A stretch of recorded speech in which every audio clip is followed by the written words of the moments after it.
Good morning mga peeps, mga idol. So for today video, samahan nyo kaming mag apple picking. So yan nga, nagpunta muna kami sa bahay ng aming tropa. Ganda ng view, solid.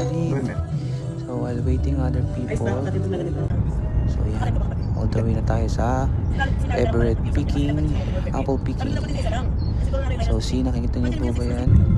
Papalit na at yan na nga, yan na yung Everett. Kung saan napakaraming apple, unlimited dyan, walang entrance. So Everett, apple, maganda sa sakyan. Ang ganda ng view dyan.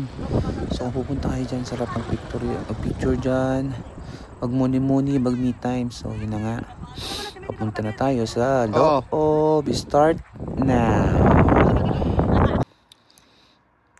Group pick muna. Ito na, papasok na tayo sa farm ng apple.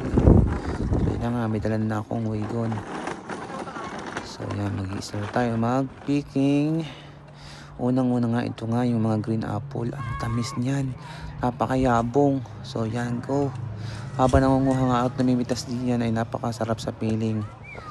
Na parang dati, pangarap ko lang mamitas ng ganyan. Pictorial muna. So yan, kita nyo ba yan? Napakaganda. Napakasarap ng apple na yan na green. Saka mura lang nga pala yan. Nag-cost lang siya ng $9 na isang plastic na yan. Malaki na yan. Ano lang kasi to pagka maaraw na siya. Maliit lang yung kinuha ko pero may mas malaki dyan. Mas gusto ko kasi yung type ko yung maliliit na apple na kulay green. Mas masarap. At yan may mga pula din. Variety ng pula.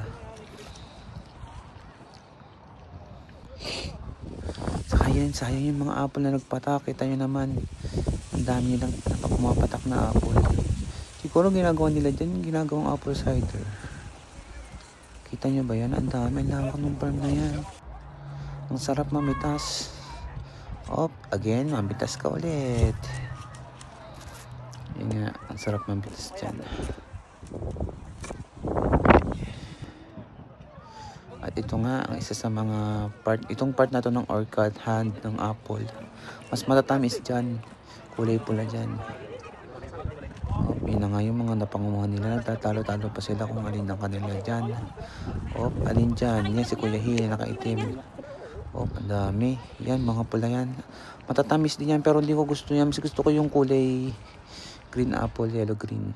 Yun na nga po, yan, pay na tayo sa counter. So yan, may iba-ibang ano yan.